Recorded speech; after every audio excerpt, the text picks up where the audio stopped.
Ako sa'yo'y lumalapit, sa'yo mahal naming Panginoon, nagpapasalamat sa iyong pag-iingat sa bawat araw ng aming buhay. Aking nararamdaman pag-ibig mo't katapatan, kahit na kung minsan sa'yo'y nagkukulang, patuloy mo pa rin minamahal. Aawitin ko ang kabutihan mo na di nagbabago, nananatili kailanman dito sa puso ko. Panginoon, sa'yo lamang ako.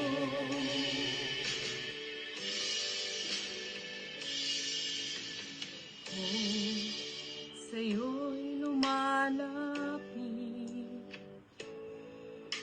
sa'yo mahal naming Panginoon, nagpapasalamat sa iyong pag-iingat sa bawat araw ng aming buhay. Aking nararamdaman pag-ibig mo't katapatan, kahit na kung minsan sa'yo'y nagkukulang, patuloy mo pa rin minamahal. Aawitin ko ang kabutihan mo na di nagbabago, nananatili ka kailanman dito sa puso ko. Panginoon, sa'yo lamang ako. Aawitin ko ang kabutihan mo na di nagbabago, nananatili ka kailanman dito sa puso ko. Panginoon, sa'yo lamang ako.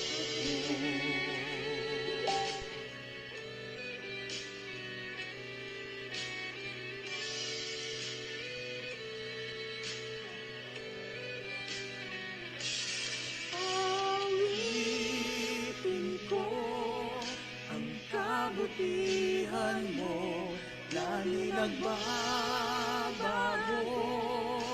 mananatili ka kailanman dito sa puso ko. Panginoon, sa'yo lamang ako.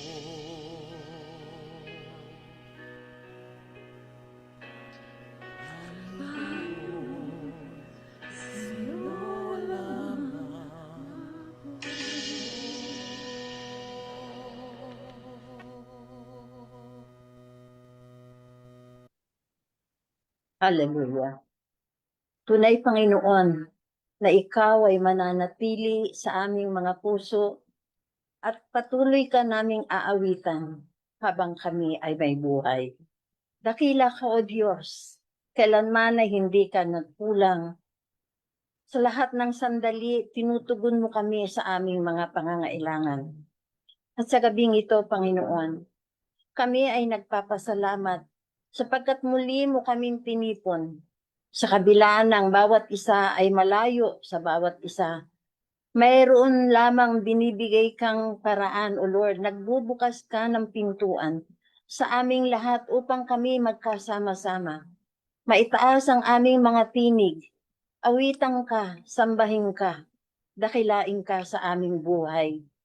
Walang dahilan na kaming masasabi upang ito ay hindi namin magawa. Hindi namin magawang itaas ang aming mga kamay at mga tinig sa iyo, Panginoon, sapagkat mayroong mga pintuan kang binubuksan, O Diyos, upang kami ay magkasama-sama, magkatipon-tipon sa iyong pangalan. Maraming salamat, Panginoon. Samahan mo po kami sa gabing ito. Pangunahan mo po ang gawaing ito. Ikaw po ang aming itinataas. Ikaw ang aming dinadakila at sinasamba. And all this we pray in Jesus' name. Amen and amen. Magandang gabi po sa ating lahat, sa lahat po ng narito ngayon, sa Facebook, live streaming, at maging sa Zoom. Panginoon, ang siyang kasama natin sa oras na ito. Nagpapasalamat po kami sa inyong lahat at binabati po namin kayo ng isang mapagpalang gabi.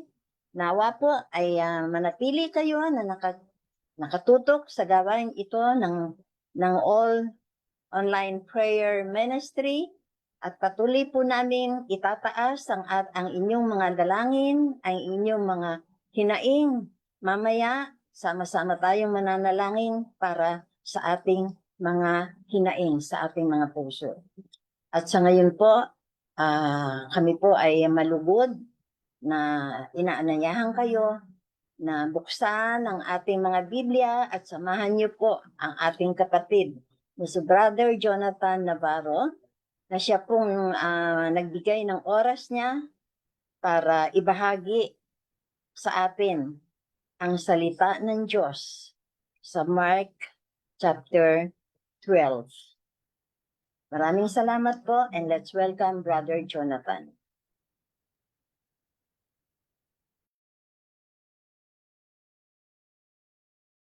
Good evening po sa ating lahat, mga kapatid. Ating pong basahin dito po sa Mark chapter 12, verse 1. Jesus then began to speak to them in parables. A man planted a vineyard. He put a wall around it, dug a pit for the winepress, and built a watchtower. Then he rented the vineyard to some farmers and moved to another places. At harvest time, he sent a servant to the tenants to collect from them some of the fruit of the vineyard. But they seized him, beat him, and sent him away empty-handed. Then he sent another servant to them. They struck this man on the head and treated him shamefully. Then he sent another servant to them. They struck this man on the head and treated him shamefully. He sent still another, and one day killed. He sent many others. Some of them they beat, others they killed. He had one left to send, a son whom he loved. He sent him last of all, saying, "They will respect my son." But the tenants said to one another, "This is the heir. Come, let's kill him, and the inheritance will be ours." So they took him and killed him and threw him out of the vineyard. What then will the owner of the vineyard do? He will come and kill those tenants and give the vineyard to others. Haven't you read this passage of scripture? The stone the builders rejected has become the cornerstone. The Lord has done this, and it is marvelous in our eyes. Then the chief priests, the teachers of the law, and the elders looked for a way to arrest him, because they knew he had spoken the parable against them. But they were afraid of the crowd, so they left him and went away. Later, they sent some of the Pharisees and the Herodians to Jesus to catch him in his words. They came to him and said, "Teacher, we know that you are a man of integrity.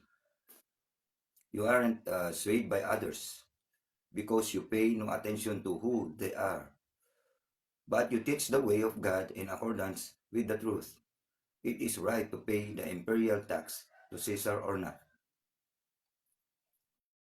Should we pay or shouldn't we?" But Jesus knew their hypocrisy. "Why are you trying to trap me?" he asked. "Bring me a denarius and let me look at it." They brought the coin and he asked them, "Whose image is this? And whose description?" "Caesar's," they replied. Then Jesus said to them, "Give back to Caesar what is Caesar's, and to God what is God's." And they were amazed at him. Then the Sadducees, who say there is no resurrection, came to him with a question. "Teacher," they said, "Moses wrote for us that if a man's brother dies and leaves a wife but no children, the man must marry the widow and raise up the offspring for his brother. Now there were 7 brothers. The first one married and died without leaving any children. The second one married the widow, but he also died, leaving no child. It was the same with the third. In fact, none of the 7 left any children. Last of all, the woman died too. At the resurrection, whose wife will she be, since the 7 were married to her?" Jesus replied, "Are you not in error because you do not know the scriptures of the power of God? When the dead rise, they will neither marry nor be given in marriage. They will be like the angels in heaven.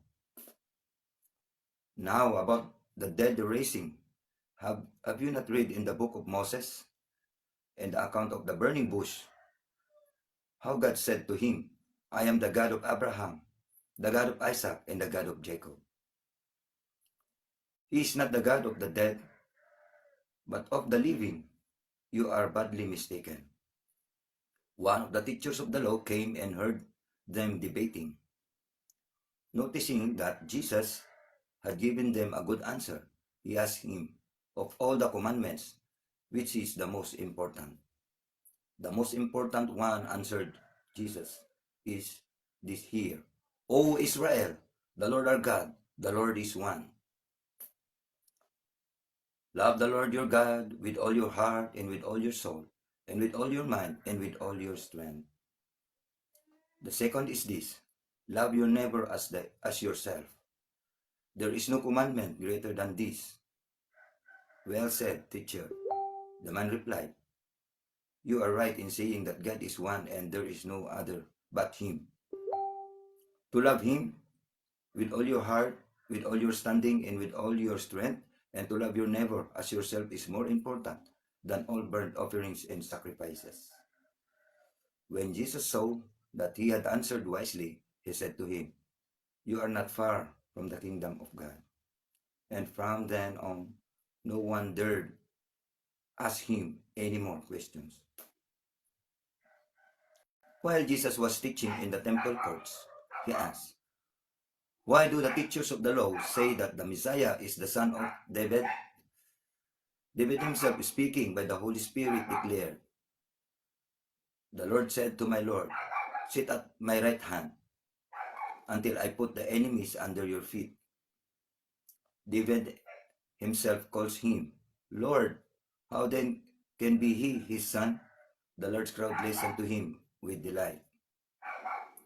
As he taught, Jesus said, "Watch out for the teachers of the law. They like to walk around in the flowing robes and be greeted with a respect in the marketplaces, and have the most important seats in the synagogues and the places of honor at banquets. They devour widows' houses and for a show make lengthy prayers. This man will be punished most severely." Jesus sat down opposite the place where the offerings were put and watched the crowd putting their money into the temple treasury. Many rich people threw in large amounts, but a poor widow came and put in two very small copper coins, worth only a few cents. Calling his disciples to him, Jesus said, "Truly I tell you, this poor widow has put more into the treasury than all the others.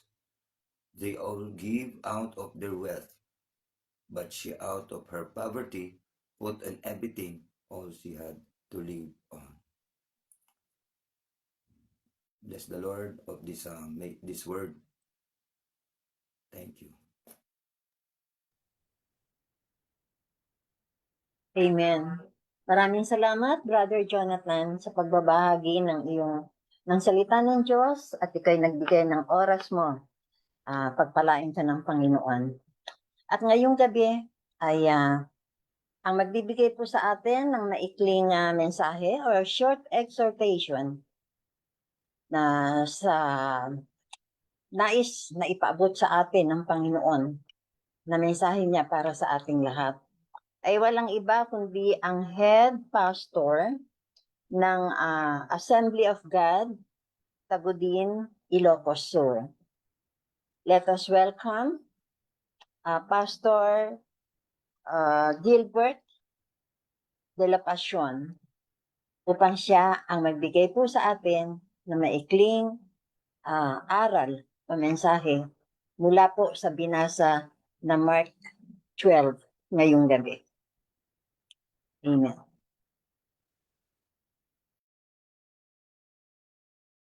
Good evening po sa bawat isa sa atin. It's an honor again na ako po ay magbahagi sa inyo ng salita ng ating Panginoon in our online prayer meeting. So, nais ko pong mangusap sa inyo sa ganito pong title, Building a Legacy That Lasts. So, yung passage po natin ay makikita po natin sa Mark chapter 12 verse 28 hanggang 34. So, this passage talks about the greatest commandments. So makikita natin na may isang lalaki na lumapit sa ating Panginoong Kristo during that time at nagtanong po siya kung ano yung pinaka mahalagang utos. At kung titingnan po natin ang ating Panginoong Kristo ay sinagot po niya at sinabi po niya na love the Lord thy God with all thy heart, with all thy mind, with all thy soul, and with all thy strength, and love your neighbor as yourself. So, ang tanong, kung yung buhay po natin ay matatapos sa mundong ito, ano kaya yung maaalala ng mga tao sa buhay natin? No? So, kung titignan natin, a lasting legacy is not built on positions, titles, or achievements, but on wholehearted love for God and sacrificial love for people. So, mayroong dalawang bagay lamang ako na gustong ibahagi sa inyo. How we build our legacy, no, that lasts forever. So, una po, legacy of loving God completely, na makikita natin sa verse 30 ng chapter 12 ng book Mark, na sinabi po doon ng ating Panginoon Kristo, love the Lord your God with all your heart, and with all your soul, and with all your mind, and with all your strength. So makikita natin, no, yung word na all. At may apat na bagay doon na tinukoy ang ating Panginoon Kristo kung paano natin maipapakita yung ating pagmamahal sa Diyos completely. So una po ay yung heart, na ang tumutukoy po doon ay yung passion po natin para sa ating Panginoong Diyos. So, alam naman po natin that legacy begins with a personal relationship with God. So, meron po mga Bible character na makikita po natin na nagpakita po ng kanilang personal na relasyon sa ating Panginoong Diyos. Ito po ay si Abraham, no, na ang Bible sinabi po doon, he was called a friend of God. no? Kaya kung titignan po natin, Abraham exemplified a personal relationship through his faith and obedience. Kaya kung titingnan po natin sa Genesis chapter 18 verse 17 to 19, dahil si Abraham ay meron po siyang close relationship with the Lord, ang ating Panginoon Diyos ay nireveal po niya yung kanyang plano, yung kanyang sekreto o yung kanyang sarili sa kanya. So sabi po doon, should I hide my plan from Abraham? The Lord asked, for Abraham will certainly become a great and mighty nation, and all the nations of the earth will be blessed through him. Verse 19, I have singled him out so that he will direct his sons and their families to keep the way of the Lord by doing what is right, and just then I will do for Abraham all that I have promised. Kaya kung titignan po natin, because of his relationship, Abraham is always remembered, no? Dahil sa kaniyang pagsunod at dahil sa kaniyang pananampalataya sa ating Panginoong Diyos. So, pangalawa, yung soul na sinasabi po, diba? So, yung soul ay tumutukoy po ito in our spiritual devotions. So, kapag sinabi natin spiritual devotions, we must prioritize worship, prayer, and obedience. So, kumusta po yung worship po natin? Kumusta po yung prayer life po natin? Kumusta po yung pagsunod po natin sa ating Panginoong Kristo? No? So, when it comes sa prayer, when it comes sa obedience, and when it comes doon sa sinasabi po natin na worship, ay meron pong isang tao sa Bible na nagpakita po nito, walang iba kundi si Moses. Diba? So, kung titignan po natin, Moses had a unique relationship with God. In Exodus chapter 33, ay makikita po natin how the Lord radiate, no? Kung paano nagningning yung presensya ng ating Panginoon sa buhay po ni Moses.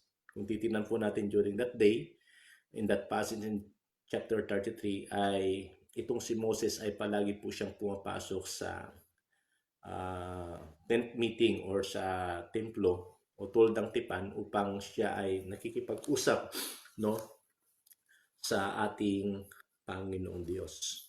At kung titignan po natin, sabi po sa verse 11a, sabi doon, inside the tent of meeting, the Lord would speak to Moses face to face as one speaks to a friend. So, kung titignan po natin, no, yung closeness, no, ni Moses ng ating Panginoon, na he talked with Moses face to face at kinausap niya bilang isang parang isang kaibigan. At kung titignan po natin, no, yung mga tao sa kanyang paligid ay hinihintay na lumabas si Moses upang makita kung ano yung kanyang itsura. So, maging ganun din po tayo, no? So that people will remember us, we must live, no, na nakikita yung kaningningan ng ating Panginoon Diyos sa ating buhay. Pangatlo na sinabi doon yung mind, no? So, kapag sinabi mind, ito ay tumutukoy sa sinasabi natin na biblical thinking. Kapag sinasabing biblical thinking, ay yung palagi nating iniisip, minimeditate, no, yung salita po ng ating Panginoon. So it means, so we must leave behind, rooted in God's Word. No, mamuhay tayo, no, na nandun yung karunungan at rooted tayo sa salita ng ating Panginoon, so that when trial comes or when deception comes, ay hindi tayo basta-basta bibigay or babagsak, no? So, kung titingnan din po natin, sabi nga ni Solomon, di ba? Sa Proverbs chapter 22 verse 6. So, train up a child in the way he should go, teaching him to seek God's wisdom and will for his abilities and talents. Even when he is old, he will not depart from it. So if you want to leave a legacy, no, to the next generation, kailangan ituro natin sa kanila yung salita ng ating Panginoon Diyos. No, habang bata pa sila, ituro natin sa kanila yung salita ng ating Panginoon.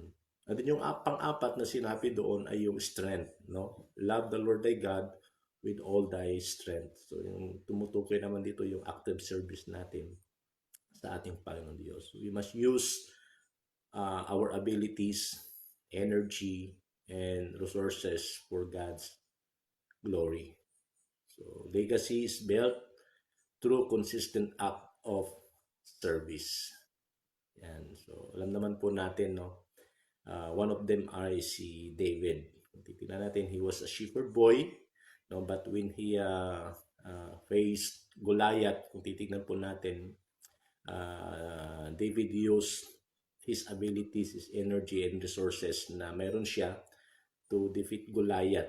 Kaya kung titignan natin until now, kapag sinabing kapag narinig yung pangalang David, ay naalala ka agad yung kung paano niya tinalo si Goliath, no? So, ganun din yung bawat isa sa atin. It's not only David, kung titignan po natin, even yung si Mary of Bethany, if you are familiar with this lady, no, from the Bible, no, doon sa Luke chapter 7 verse 36. Ano ba yung ginawa ni Mary of Bethany? So, he's the woman na nag-pour out ng perfume, no, sa paanan ng ating Panginoong Jesus. At though itong si Mary of Bethany ay isa siyang makasalanang babae, no, but because of his simple act of service, no, na ginawa niya sa ating Panginoon Kristo, her name is always remembered, no. At kung titingnan po natin ay tawag nito, laging naalala, no, yung kanyang pangalan. So that's the first thing na kailangan nating gawin, no, para ma-build natin o makapag-build tayo ng legacy that will last. So we must love God completely. So with all our mind, with all our heart, with all our soul, and with all our strength. So pangalawa, legacy of building people or loving people sacrificially. Kaya kung titingnan natin yung sinabi ni Jesus, di ba? He added doon sa utos, no, na mahalaga na tinanong ng lalaki, sabi niya, love your neighbor as yourself. Yan. So nagpapakita lamang dito na para may pakita natin yung pagmamahal natin sa ating kapwa, no, kailangan nandun yung compassion in action, no. So legacy is measured by how we treat others, especially the less and the lost. Yan. So sino ba yung less and the lost? Minsan kasi ito yung mga hindi napapansin, di ba? Ito yung hindi nabibigyan ng tawag nito, atensyon. But as Christians, as believers, no, if we want to leave a legacy that lasts, we must learn how to treat others, no, especially yung mga tao na walang inaasahan, yung mga tao nawawala. So be an instrument para yung mga taong ito ay makakilala, maibalik muli sa harapan ng ating Panginoong Diyos. Pangalawa, no, in showing loving people sacrificially, forgiveness and reconciliation. Why? Because broken relationship can destroy a legacy, and forgiveness can restore it, no. So yung pagpapatawad, no, at yung pagiging daan sa pagbabati ng bawat isa na may alitan, especially sabi nga, diba, doon sa book of Corinthians, na ang Diyos ay tinawag niya tayo at pinagkalooban niya tayo ng ministry of reconciliation, no. So maging daan tayo, and the Bible tells us in the book of Matthew, sabi niya, mapalad ang mga blessed are the peacemaker, no. So yun po, no. So be a channel of reconciliation, no, sa tao at sa ating Panginoon Diyos. So pangatlo, generosity and kindness, pagiging mapagbigay, no. So people remember kindness long after they forget accomplishments. Yan. So kailangan maging bukas din po tayo. Maging bukas yung ating mga palad, maging mabait tayo sa mga tao na nangangailangan ng tawag nito, tulong, no? At especially na kailangan ng kaligtasan. Okay? So, in conclusion, no, mga minamahal na kapatid, we must so that we can build our relationship or our legacy, no, that will last.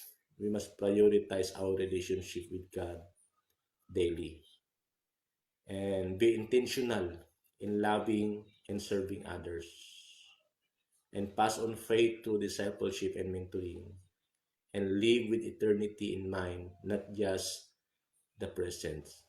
So what you build for yourself will end with you.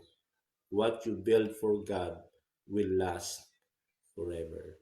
So and let's continue to build a legacy that will last sa tulong ng ating Panginoon Diyos. Shalom! God bless!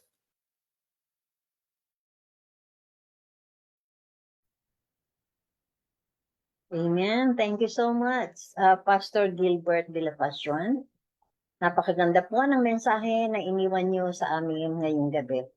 At sabi nga, what you build for yourself will end to you, to your own, to yourself. And what you build for the Lord will last forever. Kaya tayo na po, nasa atin na po mga kapatid, kung ano po ang legacy na gusto nating iwanan dito sa mundo. Yung po bang tayo'y maaalala bilang isang tunay na alagad ng Diyos, o maaalala tayo bilang isang tao? Yun lamang po ang iiwanan namin sa inyong salita ngayong gabi. I'm sorry. And brothers and sisters, tayo po ay patutungo na sa ating intercessory prayer time. Because yan po ang pinakapuso ng ating pagtitipon ngayong gabi. Tayo po ay tatayo. We will stand in the gap sa mga kapatiran natin na nanghihingi at nangangailangan ng panalangin. At maging sa ating sarili, that we have to lift it up unto God, to the Lord.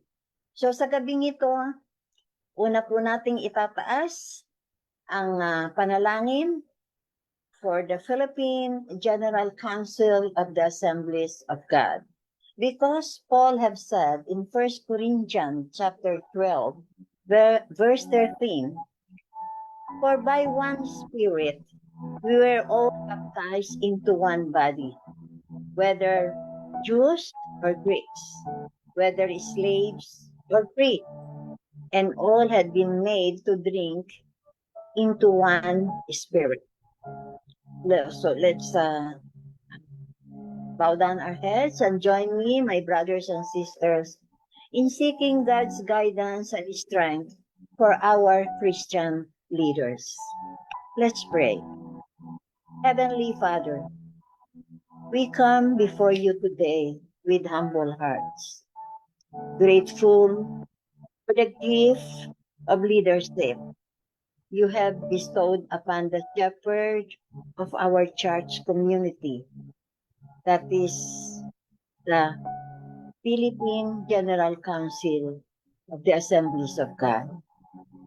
You have called our leaders to a sacred task to guide us, nurture, and protect your flock with wisdom, compassion, and steadfast faith. So at this moment, O Lord, lift them up to you. Our General Superintendent, Reverend Dr. David Peña, our Assistant General Superintendent, Reverend Dr. Conrado Lumahan, our General Secretary, Reverend Abner Abatayo, and our General Treasurer, Reverend Wilfredo Caha. We're asking for your abiding presence, O Lord, to fill and sustain them in every moment. Holy Spirit of the living God, breathe fresh vision and clarity into the hearts and minds of our leaders and all those who serve in leadership. Lord, grant them discernment to recognize your voice amidst the many distractions of this world. Nawa ang salita mo, Panginoon, will be the anchor and your love their compass, guiding every decision they make and every step they take. Help them, O Lord, to rely not on their own understanding, but to trust you fully in your direction and purpose for our church. Lord Jesus, we ask that you surround our leaders with your protection. Shield them from discouragement, burnout, and spiritual attack. Remind them daily, O Lord, that they are never alone, for you walk beside them and hear and bear the burden for them. Give them courage, O God.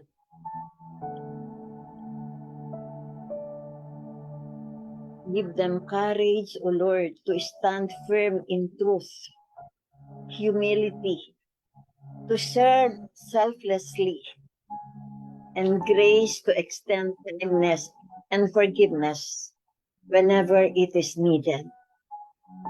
Father, we pray that you would fill our leaders with unwavering hope and joy, even in the face of challenges. Strengthen their families, O Lord.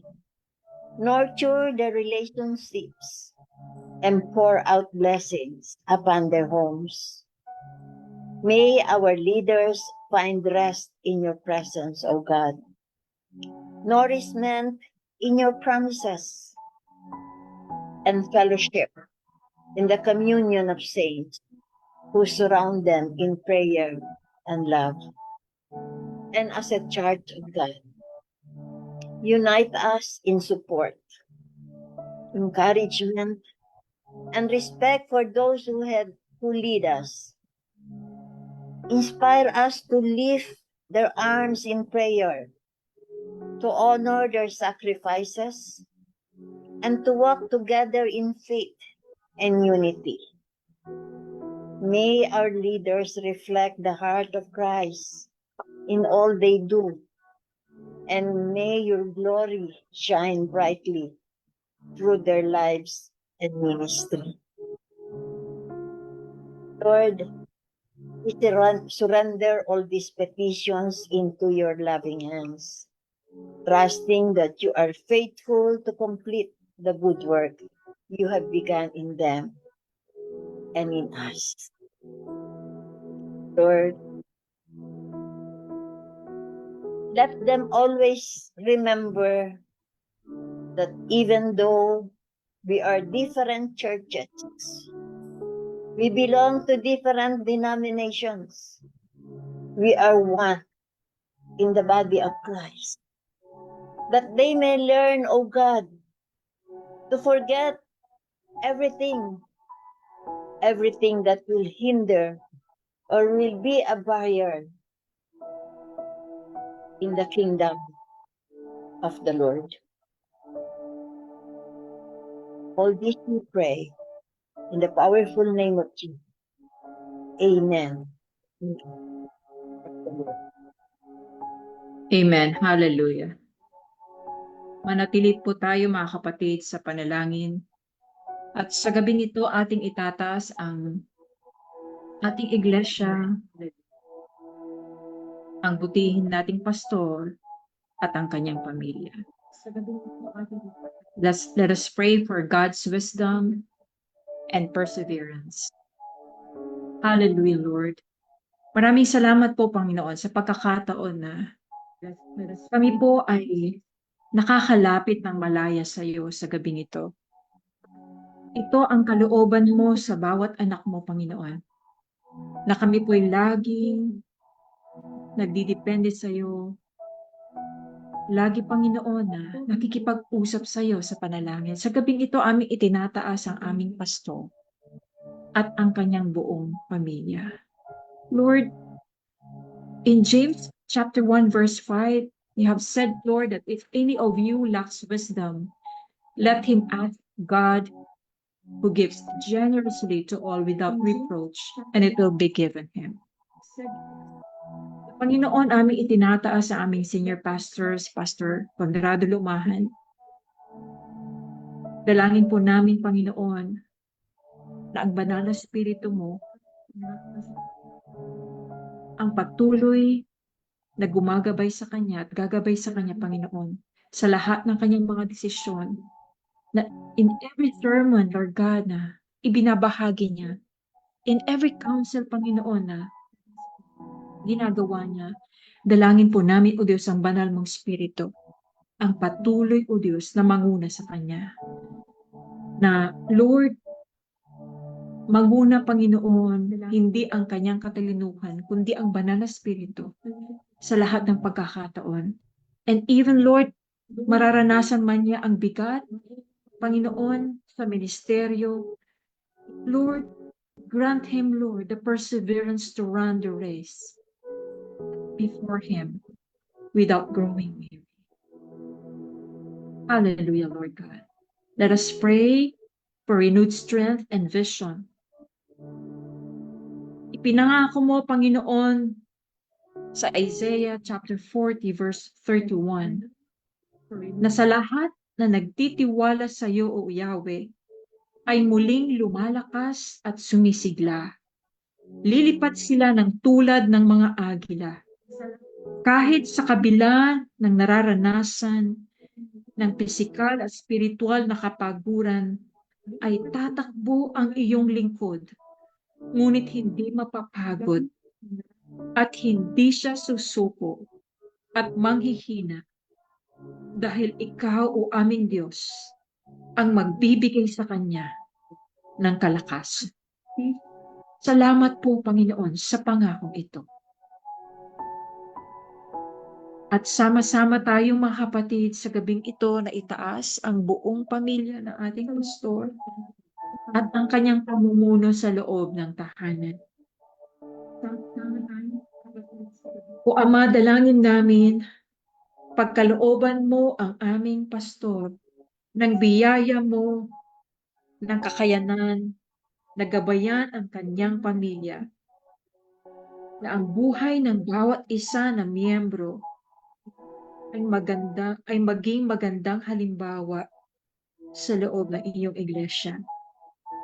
Igawad mo, Panginoon, ang iyong proteksyon sa bawat isa sa kanila, magmula kay Sister Annie, Lord God, sa panganay nilang anak, si Agape, at sa Ephraim, Panginoon, si Ian, si JR, Panginoon, si Arian, si Lucas, maging si Joan at June, at si Ada, Panginoon, at ang parating na baby ni na JR, Lord. Salamat sa kanilang mga buhay. Tuloy mo sila, Panginoon, na pagbuklodin ng iyong pagmamahal at igawad mo sa kanila ang iyong proteksyon.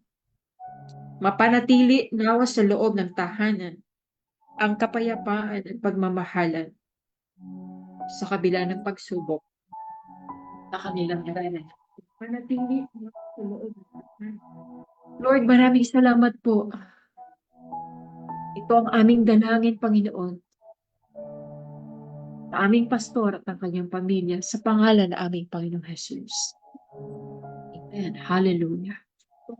Samahan ninyo ako mga kapatid na ipanalangin ang bawat ministry leaders, ang mga elders and deacons. Dalangin natin na magkaroon ng puso, ng tunay na pagsisilbi at integridad. Lord, in 1 Timothy chapter 3 verse 9, ito Panginoon na aming dalangin. Na ang bawat tinawag mo na mamuno sa ministeryo sa loob ng iyong iglesia, dalangin po namin, Panginoon, na kami po ay maging tapat sa pananampalataya na aming ipinapahayag na may malinis na budhe. Dalhin namin, Panginoon, at ipamuhay namin ang salita mo ito, Panginoon. At dalangin din namin, o banal na Espiritu ng Diyos, gabayan po ninyo ang bawat isa sa amin. Pangalagaan namin ang kawan ng Diyos na ipinagkatiwala ninyo sa amin. Naggagawin namin ang aming pangangalaga na maluwag sa aming loob at hindi napipilitan dahil yan ang ninanais mo. Nagampanan po namin, Panginoon, sa loob ng iyong iglesia. Salamat, O Diyos, sa buhay ng bawat lingkod mo na patuloy mong ginagamit at nagpapagamit para sa iyong kaluwalhatian lamang. O Diyos, magkaroon ng bawat ministry leader, Panginoon, ng puso ng tunay na pagsisilbi. Ang bawat elders and deacons, Panginoon, maging magandang halimbawa. Ang bawat isa sa amin, O Diyos, na mag-iwan kami ng legasiya sa loob ng iglesia mo sa mga susunod na henerasyon.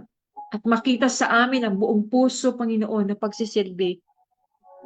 Ang pusong pagsisilbi, Panginoon, sa lahat ng ipinagkatiwala mo na ministeryo sa amin. And this evening, brothers and sisters, let us lift in prayer for the church congregation. The spiritual growth and unity inside the church.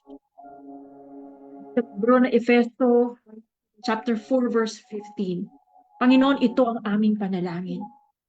Aming itinataas ang bawat miyembro ng iyong iglesia na mapanatili ang pagsasalita ng katotohanan sa diwa ng pag-ibig para ang bawat isa ay maging lubos na katulad ni Kristo na siyang ulo ng iyong iglesia. Gayon din, Panginoon, ibinabalik namin sa salita mo sa Mateo chapter 5 verse 16. Dalangin namin na patuloy na paliwanagin ang aming ilaw sa harap ng mga tao upang makita nila ang mabubuti na aming ginagawa at papurihan ang aming Ama na nasa langit. O Diyos, aming itinataas ang buong kongregasyon mo, ang bawat miyembro. Na Lord, ang bawat naririnig namin na salita mo tuwing linggo, baon-baon namin ito, na magkaroon ito, Panginoon, ng matinding pagbabago sa pang-araw-araw naming paglakad sa buhay na bilang mga alagad mo. Panginoon, may mga kahinaan ang bawat isa sa amin. Ngunit, O Diyos, ang banal na Espiritu mo ang patuloy na gumabay sa bawat miyembro ng iyong iglesia. Na magkaroon po kami, Panginoon, ng matindi, Panginoon, na impact sa aming kapaligiran, sa loob ng tahanan, sa loob ng eskwelahan, sa loob ng opisina kung saan mo kami dinala, ay maging matibay, Panginoon, na witness ang aming mga buhay, na makita nila ang aming Panginoong Jesucristo sa aming pananalita, sa aming gawa at kilos. Salamat, O Diyos. Tinataas namin ang lahat na ito sa pangalan ng aming Panginoong Hesus. Kami din po, Panginoon, ay nakikisaya at nakikigalak sa isang daughter church po namin, O God, sa celebration ng kanilang 20th anniversary ng Good News Assembly of God ang Kadaklan. Dalangin po namin, O God, dalangin ang kanilang pastor, si Pastor Arnulfo Valenton, at ang buong kongregasyon ng Good News Assembly of God, na sila po ay magpapatuloy, mapapalakas ng iyong banal na salita, at wala ni isa sa kanila ang mawalay sa iyo, O Diyos. Bagkus sila po ay patuloy na maging ilaw at asin, Panginoon, sa lugar kung saan mo sila dinala. Salamat, O Diyos. Sa gabing ito, samahan niyo ako na ipanalangin ang bawat pamilya. Salamat, O Diyos, sa gabing ito. Muli namin itinataas, Panginoon, ang aming pamilya. Na magkaroon ito, Panginoon, ng pagkakaisa at manatili, Panginoon, ng kapayapaan sa loob ng tahanan. Sa Colossians chapter 3 verses 14 to 15, ito po ang aming dalangin, O Diyos, na maghari sa aming tahanan ang iyong kapayapaan na kaloob ng aming Panginoong Hesukristo. Sapagkat iyan ang dahilan kung bakit tinawag mo ang bawat miyembro ng pamilya sa iisang katawan. Maghari sa bawat isa ang pusong pagpapasalamat at pagmamahalan na walang hinihintay na kabayaran. Lord, we even lift up to you, Panginoon, the spiritual leadership and discipleship inside every home. Maging gabay sa amin ang salita mo sa Book of Deuteronomy chapter 6, 6 to 7. Salamat, Panginoon, at muli mong ipapaalala sa amin, mga magulang, ang nakasulat sa libro ng Deuteronomy, na ituro namin sa aming mga anak ang banal mong salita. Pangaral namin ito sa loob ng aming tahanan.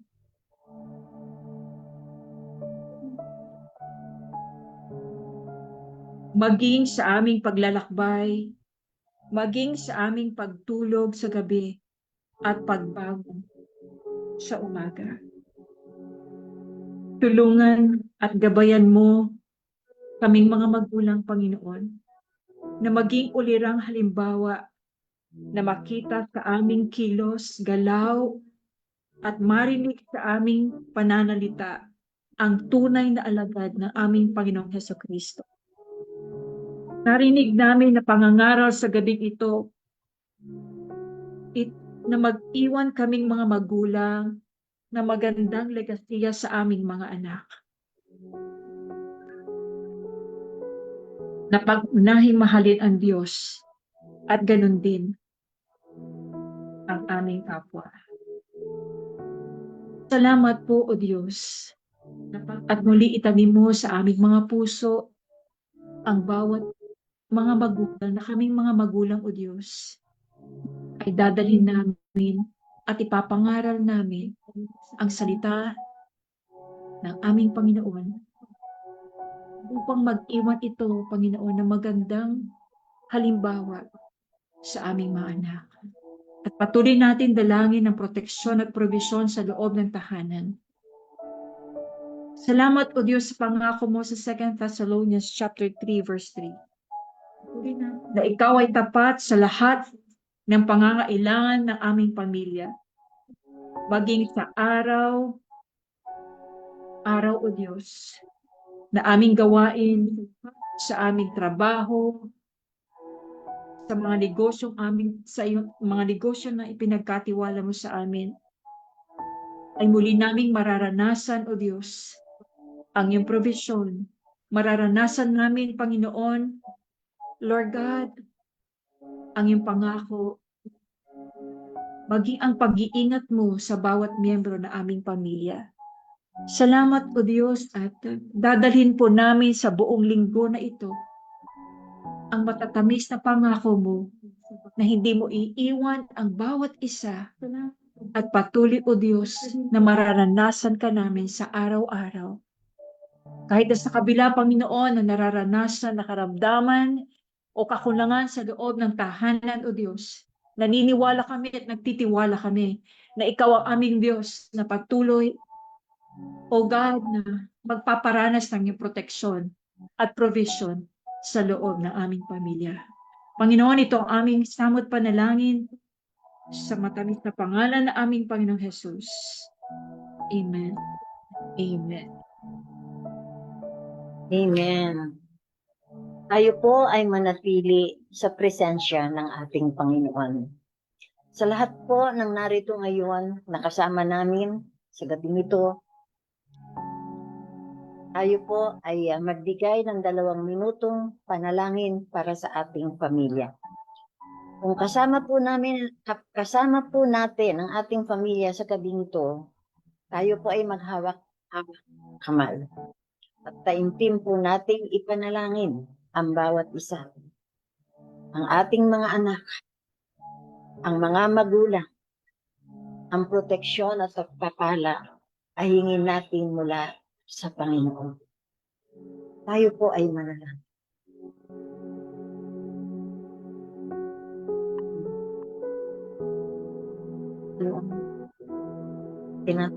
Amin sa iyo.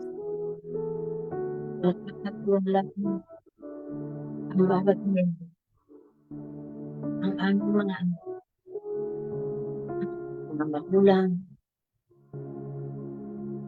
ang buong pamilya, Panginoon. Tuloy mo po kaming gabayan. Ilayo, mga hit, ilayo, mga makan. Paligiran mo po kami na hawakan po sa aming mga kamay at gabayan po. Daan mo. Pinadaan na aming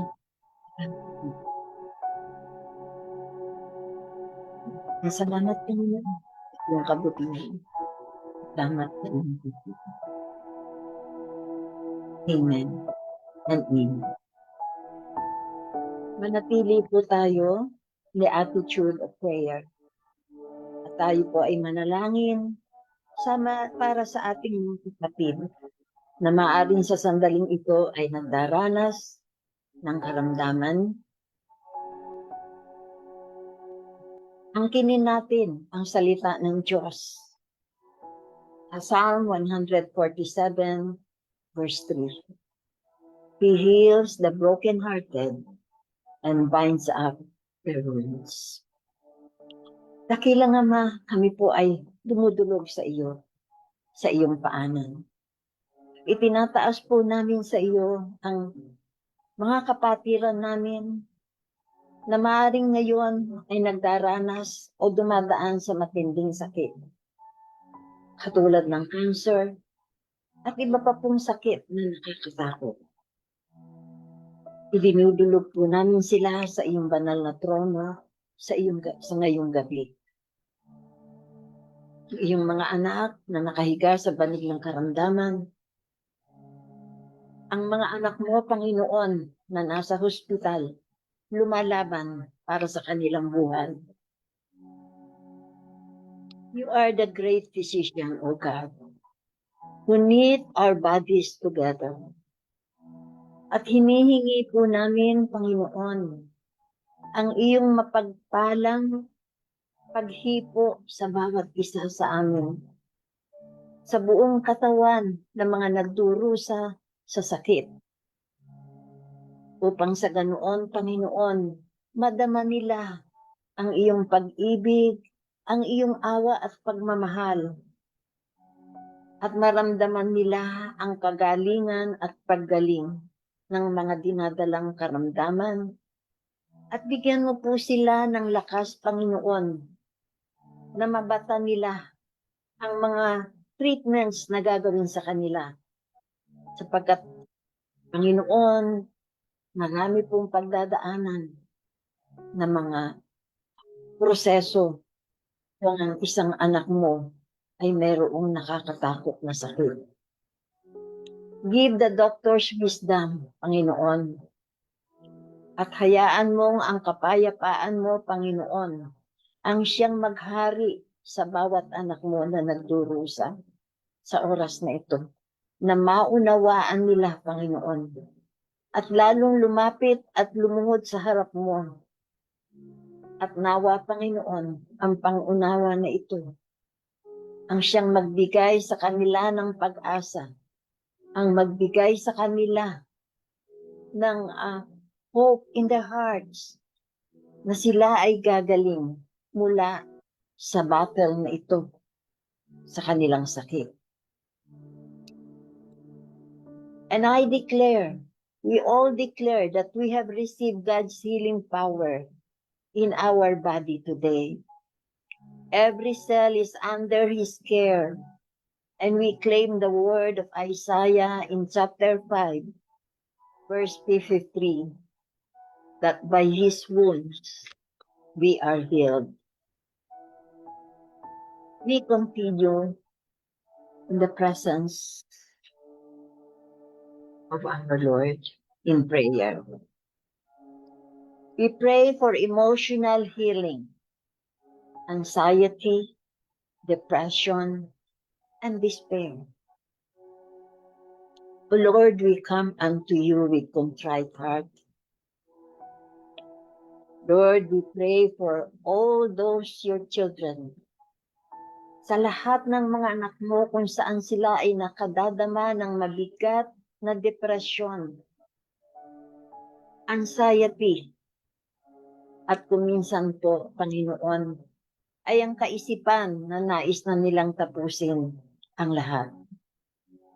We pray for your light to break through the darkness.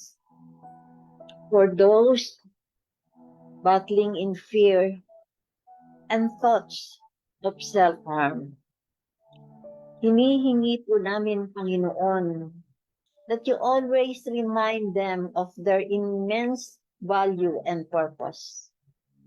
Na sa bawat araw at panahon na ilalagi namin dito sa mundo, you have a purpose for every one of us. Silence the whispers of the enemy, O Lord, and replace them with your truth. Na iyong mga anak ay iyong mga minamahal. Na sila ay nakikita mo sa lahat ng oras at hindi sila nag-iisa. Provide them with a garment of praise instead of a spirit of despair. With this, O Lord,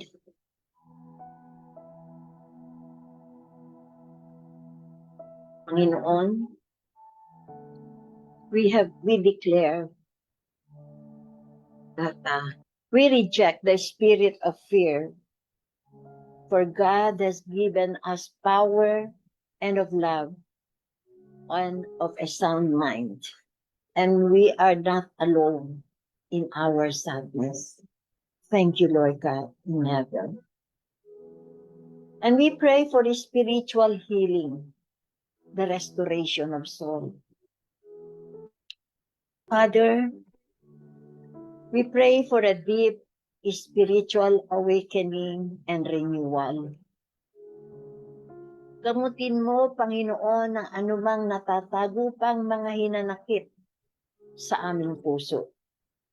Guilt, hatred, and unforgiveness. Draw us closer to your heart, O God, and let your Spirit breathe new life into our faith. Restore the joy of your salvation and grant a steady spirit to follow you daily. O Lord God, ang dalangin namin sa gabing ito, create in us a pure heart and renew a steadfast spirit within us. At patuloy po nating itaas sa panalangin ang mga kahilingan, the prayer request that we receive from our brothers and sisters. Request for healing. Tinataas po namin sa iyo, Panginoon, ang aming kapatid, Brother Conrado Estacio. He is 90 years old. He was brought to the hospital due to general fatigue and LBM. And as of now, nakakaraon daw po ng hirap sa paghinga. Lord, we pray in the name of Jesus for complete healing be upon your son, your child, Brother Conrado Estacio. Dalawin mo siya, Panginoon. Hipuin mo ang kanyang buong katawan. Give him comfort, O God. Quiet his spirit and give him a restful night tonight. At bukas po, paggising niya, ay naibalik mo na po ang kanyang lakas.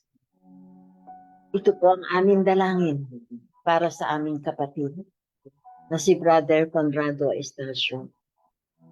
Tinataas din po namin sa iyo si Baby Aviel Flores dahil sa paulit-ulit na lagnat. But we praise you, O Lord God, sapagkat patuloy mo siyang inaalagaan. You continue on caring for his health, O Lord God. Na hindi naman po ganoon kalaki ang problema, but we still, O Lord God, lift him up to you for complete healing, O Lord God, and comfort his parents na talaga pong nag-aalala sa kanyang kalagayan. Lord, we lift up to you Alvin Sadio, na hanggang ngayon po ay nasa ICU ng FEU Hospital due to brain tumor. Lord, let your will be done in his life, Panginoon. Dalangin po namin ngayon ay isang mirakulo, and it is not impossible, O God, to give Alvin Sadio a miracle of healing. Lumalaban po siya, Panginoon. Lumalaban siya para sa kanyang buhay. Lord, samahan mo po siya. As we have said, we pray for healing be upon him. But we let your will be done in his life. We also pray for God's provisions for their hospital expenses. Marami na po silang nagagastos, Panginoon. Isang buwan na po siya sa hospital, sa ICU.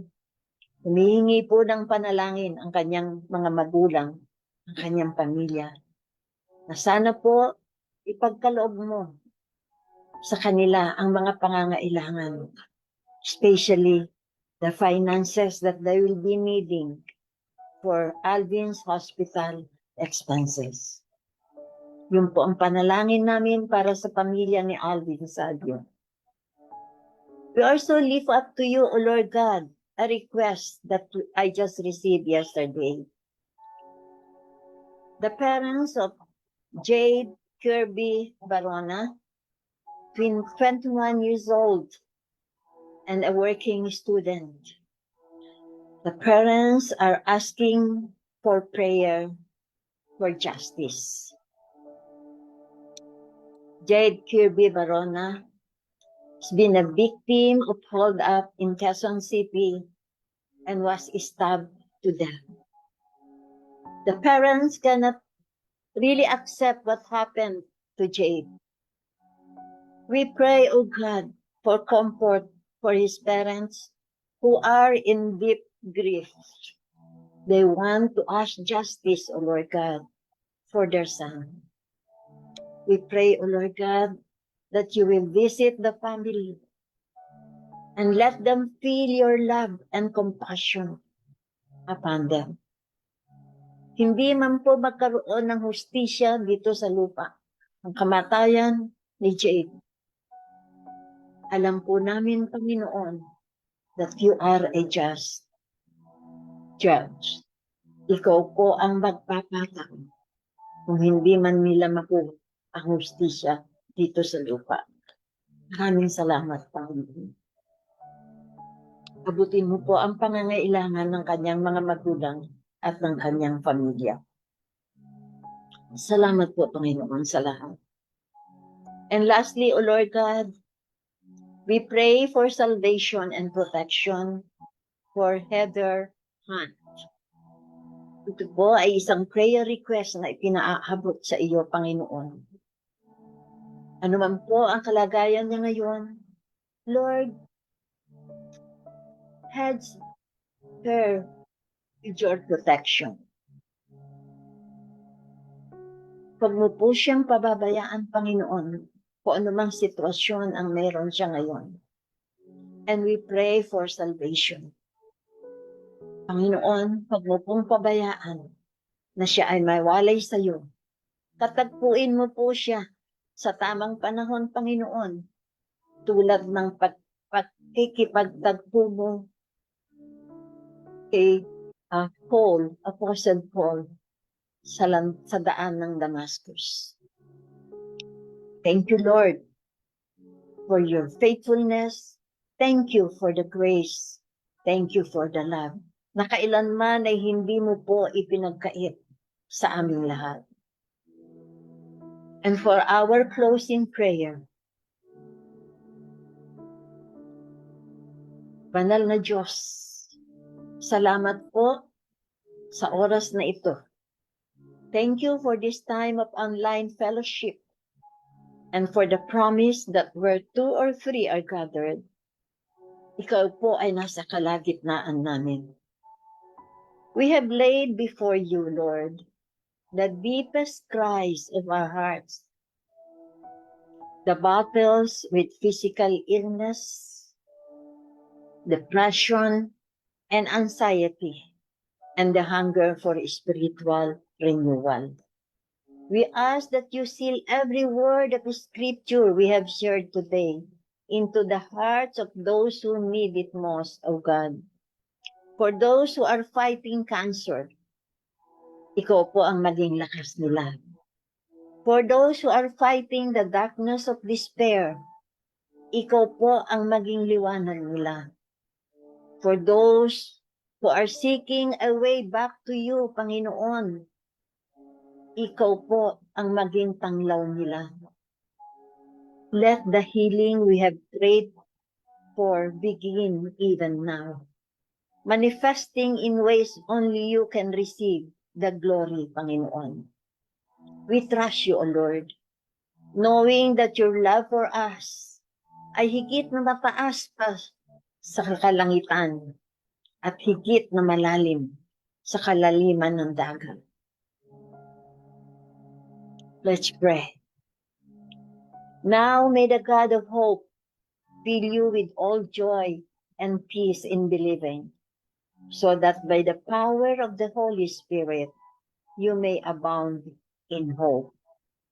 And may the Lord bless you and keep you. May the Lord make his face shine upon you and be gracious to you. May the Lord lift up his countenance upon you and give you his deep, unshakable peace, now and forever. Go in peace, knowing you are heard and deeply loved. Amen. So my dear brothers and sisters, thank you for joining us tonight. And if you have a specific prayer request, wag po kayong don't hesitate to message us or leave them in the comments. Our ministry team would love to pray for you. See you all in our next prayer session. And remember, you are loved beyond measure. God bless everyone.